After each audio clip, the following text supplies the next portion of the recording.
आज का अंश मरकुस अध्याय 4 वचन 1 से 9 है। हम एक साथ पढ़ेंगे।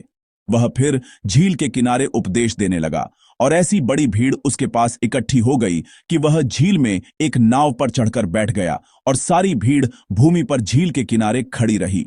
और वह उन्हें दृष्टांतों में बहुत सी बातें सिखाने लगा और अपने उपदेश में उनसे कहा, सुनो, एक बोने वाला बीज बोने निकला। बोते समय कुछ मार्ग के किनारे गिरा और पक्षियों ने आकर उसे चुग लिया। कुछ पथरीली भूमि पर गिरा जहां उसको बहुत मिट्टी न मिली और गहरी मिट्टी न मिलने के कारण जल्द उग आया, और जब सूर्य निकला तो जल गया और जड़ न पकड़ने के कारण सूख गया। कुछ झाड़ियों में गिरा और झाड़ियों ने बढ़कर उसे दबा दिया और वह फल न लाया। परंतु कुछ अच्छी भूमि पर गिरा और वह उगा और बढ़कर फलवंत हुआ, और कोई 30 गुना, कोई 60 गुना और कोई 100 गुना फल लाया। तब उसने कहा, जिसके पास सुनने के लिए कान हो वह सुन ले। आमीन। आज हमने जो वचन पढ़ा है वह यीशु द्वारा सिखाए गए कई दृष्टांतों में से सबसे प्रसिद्ध बोने वाले का दृष्टांत है। आइए हम उस पृष्ठभूमि पर एक नजर डालें जिसमें यीशु दृष्टांतों में सिखा रहे थे। यदि आप पद 1 को देखें तो यीशु समुद्र के किनारे एक नाव पर हैं और भीड़ किनारे पर खड़ी होकर यीशु को देख रही है। हम कल्पना कर सकते हैं कि यीशु एक नाव पर चढ़कर बड़ी भीड़ को वचन का प्रचार कर रहे हैं। तो चलिए सोचते हैं, यह भीड़ यीशु के सामने क्यों इकट्ठा हुई है? उस समय यीशु शायद यहूदिया क्षेत्र में लगभग सभी के लिए एक प्रसिद्ध सितारे थे। उन्होंने लकवाग्रस्त को चंगा किया, सूखे हाथ वाले को चंगा किया और कई आश्चर्यजनक चमत्कार किए। तो यह आश्चर्यजनक था। वाह, इस आदमी में कुछ है, मैं भी इस आदमी से कुछ पाना चाहता हूं। भीड़ शायद इसी तरह के मन के साथ यीशु के पीछे पीछे चली, एक और आश्चर्यजनक चमत्कार का अनुभव करने की उम्मीद में। ऐसी भीड़ के लिए यीशु ने एक और आश्चर्यजनक चमत्कार नहीं दिखाया, बल्कि उन्होंने बैठकर वचन का प्रचार करना शुरू कर दिया। यीशु समुद्र की ओर पीठ करके और भूमि की ओर मुंह करके वचन का प्रचार कर रहे हैं ताकि उनकी आवाज बड़ी भीड़ तक पहुंच सके। आमतौर पर हवा समुद्र से भूमि की ओर बहती है, इसलिए नाव से प्रचार करते समय यीशु की आवाज हवा के साथ और बेहतर तरीके से पहुंचती होगी। इसलिए यदि आप अध्याय 4 को देखें तो आप देख सकते हैं कि यह दृष्टांत बार बार आता है। यीशु दृष्टांतों के माध्यम से वचन का प्रचार कर रहे हैं। हां, यह सही है। यीशु इस धरती पर केवल अद्भुत चमत्कार करने, लोगों का ध्यान आकर्षित करने और लोकप्रियता हासिल करने के लिए नहीं आए थे। वे परमेश्वर के राज्य का सुसमाचार प्रचार करने और मृत आत्माओं को बचाने के लिए आए थे। वे अब इस धरती पर आने के अपने मूल उद्देश्य को पूरा कर रहे हैं। इसमें 2 चीजें हैं जिन पर हमें ध्यान देना चाहिए। एक यह है कि यीशु ने दृष्टांतों के माध्यम से बात की। दूसरी यह है कि वे श्रोताओं को एक शक्तिशाली संदेश दे रहे थे। सुनो, तुम्हें मेरे वचन सुनने चाहिए। हम कल यीशु के दृष्टांतों में बोलने के बारे में और अधिक देखेंगे। आज हम दूसरे भाग सुनने के बारे में एक साथ सोचना चाहते हैं। यदि आप पद 3 की शुरुआत को देखें तो यह सुनो से शुरू होता है और पद 9 में वह कहते हैं, जिसके पास सुनने के लिए कान हो वह सुन ले। इस अध्याय 4 में आने वाले कई दृष्टांतों में से पहले दृष्टांत में सुनो शब्द बार बार आता है और विशेष रूप से पद 9 में इस भाग पर जोर दिया गया है, जिसके पास सुनने के लिए कान हो वह सुन ले। इसका क्या मतलब है? यह अभिव्यक्ति वास्तव में काफी आक्रामक है। क्या कोई ऐसा है जिसके कान नहीं है? कोई नहीं है। जब तक किसी को कोई विशेष विकलांगता न हो, सबके कान होते हैं और वे सुन सकते हैं कि लोग क्या कहते हैं। तो यह शारीरिक सुनने के कानों की ओर इशारा नहीं कर रहा होगा। अंततः यह एक तैयार रवैये की स्थिति को संदर्भित कर रहा है, शब्दों के अर्थ को समझने की इच्छा। इसे सुनने के लिए कान होना कहा जाता है। सिर्फ इसलिए कि आप एक ध्वनि सुनते हैं, इसका मतलब यह नहीं है कि आप 100% ध्वनि का अर्थ समझते हैं या आप उन सभी शब्दों से सहमत हैं। कभी कभी आप एक ध्वनि सुनते हैं लेकिन आप उसे सुनना नहीं चाहते हैं। तो सरल शब्दों में कहें तो जो सुनना नहीं चाहते वे न सुने और केवल वे ही सुने जो सुनना चाहते हैं, जिनके पास सुनने का दिल है। इस अर्थ में यीशु कह रहे हैं, जिसके पास सुनने के लिए कान हो वह सुन ले। संक्षेप में, क्या वह कह रहे हैं कि सुनो या मत सुनो? वह कह रहे हैं कि सुनो। यीशु इस तथ्य पर जोर देने के लिए एक बहुत ही बुद्धिमानी भरी अभिव्यक्ति का उपयोग कर रहे हैं कि हमें उनके वचन सुनने चाहिए। अंत में आप समझ सकते हैं कि यीशु के दृष्टांतों के माध्यम से बोलने का कारण उस सुसमाचार के संदेश को और अधिक स्पष्ट रूप से प्रकट करना है जिसे वे बताना चाहते हैं। यीशु भीड़ से अनुरोध करते हैं, सुनो, जिसके पास सुनने के लिए कान हो वह सुन ले। मेरे पीछे चलना, चंगा होना, रोटी खाना और तृप्त होना भी महत्वपूर्ण है, लेकिन यह सब कुछ नहीं है। मेरे वचन सुनना अधिक महत्वपूर्ण है।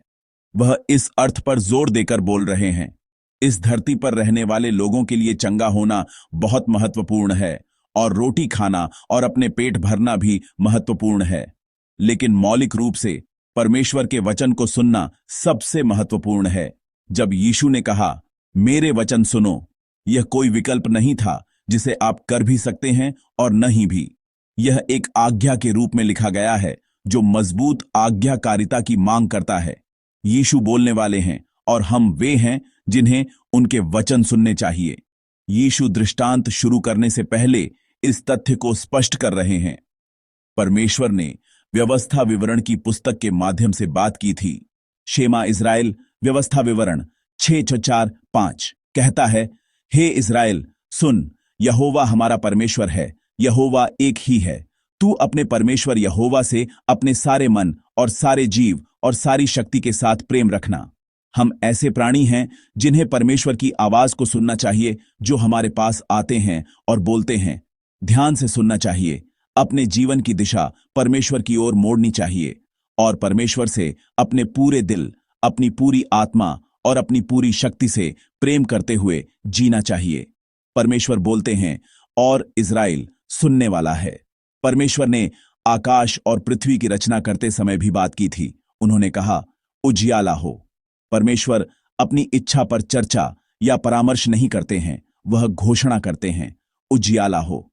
सृष्टि बस उस आवाज को सुनती है। जब उन्होंने सुना तो पूरी दुनिया वैसी ही बन गई। यह अस्तित्व में आई। यह वचन का अधिकार और सामर्थ्य है। परमेश्वर आज इस सुबह हमारे पास भी आते हैं और बोलते हैं। वह कहते हैं, तुम मेरे वचन सुनो, जिसके कान सुनने के हों वह सुने। आपके बारे में क्या? क्या आप परमेश्वर के वचन को अच्छी तरह से सुन रहे हैं? क्या आप अच्छी तरह से सुन रहे हैं? केवल इसलिए नहीं कि आप मंच से एक आवाज सुनते हैं। क्या हमारा हृदय वास्तव में वचन को ग्रहण करने की इच्छा के साथ सुन रहा है?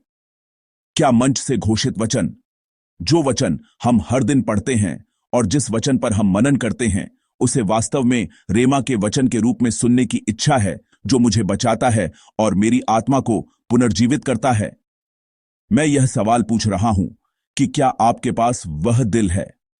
यदि यह प्रश्न हल नहीं होता है, तो चाहे मैं पथरीली भूमि, मार्ग के किनारे की भूमि या कांटों वाली भूमि के बारे में कितनी भी सुखद व्याख्या क्यों न करूं, यह बाइबल के ज्ञान का एक और टुकड़ा जोड़ने से ज्यादा कुछ नहीं होगा।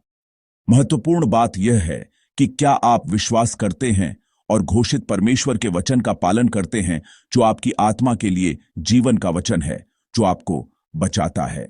पुराने दिनों में एक ऐसा समय था जब लोग बाइबल खोले बिना बिना शर्त विश्वास करते थे और कहते थे, आज्ञाकारिता, आमीन। एक ऐसा समय था जब यह सोचना महत्वपूर्ण नहीं था कि पूछताछ, अध्ययन और शोध करना महत्वपूर्ण है। बस विश्वास करो। एक ऐसा समय था जब लोग आंख बंद करके विश्वास करते थे। लेकिन आज जैसे जैसे अकादमिक विकास हुआ है और हमारी तर्क शक्ति प्रबुद्ध हुई है, हम परमेश्वर के वचन की भी आलोचना करने लगे हैं। हम और गहराई में जाते हैं और हम सवाल भी पूछते हैं। इसीलिए विश्वास कहने के बजाय हम कभी-कभी आइए वचन के बारे में सोचें जैसे भावों का उपयोग करते हैं। बेशक परमेश्वर की इच्छा को गहराई से जानने के लिए बाइबल का अध्ययन करना, तर्क संगत और स्वस्थ आलोचना करना और सवाल पूछना बहुत महत्वपूर्ण है। और यह सच है कि इस प्रक्रिया में संघर्ष करने और उत्तर खोजने की प्रक्रिया आवश्यक है। लेकिन इसका मतलब यह नहीं है कि परमेश्वर और हमारे बीच का संबंध बदल जाता है। जिसमें परमेश्वर बोलते हैं और हमें आज्ञा का पालन करना होता है। इस बिंदु पर कोई समझौता नहीं है। हमें घोषित वचन को अपने जीवन के वचन के रूप में जानना, विश्वास करना और उसका पालन करना चाहिए। हमें जीवन के वचन पर विश्वास करना और उसका पालन करना है, और जब हम ऐसा करते हैं तो यह हमारी शक्ति बन जाता है। जैसे आकाश और पृथ्वी वचन द्वारा बनाए गए थे, जब वचन सुना जाता है और वचन का पालन किया जाता है तो हमारे जीवन में सृष्टि का वह कार्य पूरा होता है। मेरे माता पिता भी पादरी हैं। अगर मैं अपने बचपन की यादों को थोड़ा याद करूं तो मुझे याद है कि रविवार की सेवा के बाद मेरे माता पिता बात कर रहे थे। बातचीत का विषय यह था कि मेरी मां मेरे पिता के उपदेश पर इस तरह और उस तरह टिप्पणी कर रही थीं। तुम्हारे उपदेश में थोड़ा मसाला होना चाहिए, मसाला। मुझे लगता है कि वह कुछ ऐसा कह रही थीं। आप सभी जानते हैं कि इसका क्या मतलब है ना? कि यह थोड़ा फीका है, कि यह थोड़ा बेस्वाद है। मुझे लगता है कि इसका मतलब यह था कि उपदेश को और अधिक स्वादिष्ट बनाने के लिए इसमें कुछ और मिलाया जाना चाहिए। ऐसा लग रहा था कि मेरे पिता का मूड बहुत अच्छा नहीं था। लेकिन आप जानते हैं, मसाले इसे और स्वादिष्ट बना सकते हैं, लेकिन मसाला हमें स्वस्थ नहीं बनाता है। जो हमें स्वस्थ, मजबूत और जीवित बनाता है वह मसाला नहीं है, बल्कि सिर्फ चावल, सब्जियां और मांस जैसे मूल तत्व हैं। बल्कि हम अब एक ऐसे युग में रहते हैं जहां हम कम मसालों का उपयोग करते हैं। हम एक ऐसे युग में जी रहे हैं जहां कम नमक, कम चीनी जैसी चीजें चलन में हैं। हम एक ऐसे युग में जी रहे हैं जहां मानव तर्क अत्यधिक उन्नत है। इसलिए अनजाने में हमने घोषित वचन और हमारे द्वारा पढ़े गए वचन का न्याय और व्याख्या करने की प्रवृत्ति विकसित कर ली है। लेकिन आप जानते हैं, ऐसा करने से हमें क्या लाभ होगा? अंत में हम उस वचन से खाते हैं और हमें उस वचन से बढ़ना है। अंत में यदि हम साइड डिश के बारे में शिकायत करते हैं तो केवल हमारे शरीर को नुकसान होगा और हम ही नुकसान में रहेंगे। जो स्पष्ट है वह यह है कि यह सुनने के लिए कान होने का रवैया नहीं है। सुनने के लिए कान होने का रवैया उस विश्वास और आज्ञाकारिता के रवैये को संदर्भित करता है जो मानता है कि कोई भी वचन जो घोषित किया जाता है वह जीवन का वचन है जो मुझे बचाता है। यही हमें जीवित रखता है और यही हमारे लिए फायदेमंद है। पद 8 दर्ज करता है कि अच्छी भूमि पर गिरने वाला बीज 30 गुना, 60 गुना और 100 गुना फल देता है। 30 गुना, 60 गुना, 100 गुना फल देने का मतलब है कि परमेश्वर जो अद्भुत काम करते हैं वह हमारी कल्पना से कहीं ज्यादा बड़ा और आश्चर्यजनक है। हम सोचते हैं वह छोटा बीज क्या फल देगा और हम बीज की क्षमता को नजरअंदाज कर देते हैं, लेकिन ऐसा नहीं है। जब तक बीज अच्छी भूमि में बोया जाता है तब तक 30 गुना, 60 गुना, 100 गुना फल देना सामान्य है। यदि हमारे हृदय की भूमि जो परमेश्वर के वचन को प्राप्त करती है अच्छी भूमि बन जाती है और हम विश्वास करते हैं और आज्ञा का पालन करते हैं, तो परमेश्वर जिसने कुछ नहीं से कुछ बनाया हमारे जीवन में 100 गुना से अधिक के उस अद्भुत सृष्टि के कार्य को पूरा करेंगे।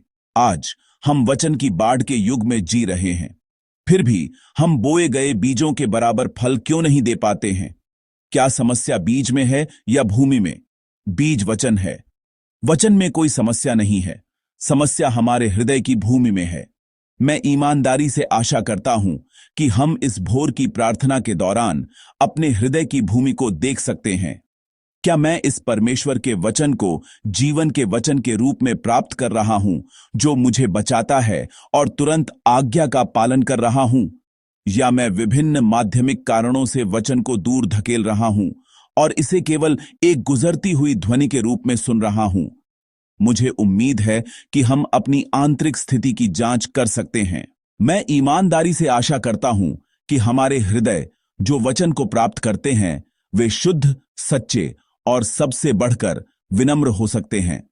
इस प्रकार मैं ईमानदारी से प्रार्थना करता हूं कि जब वचन घोषित किया जाए तो आप एक ऐसा दिन जिएं जो 30 गुना, 60 गुना, 100 गुना और उससे भी अधिक फल दे।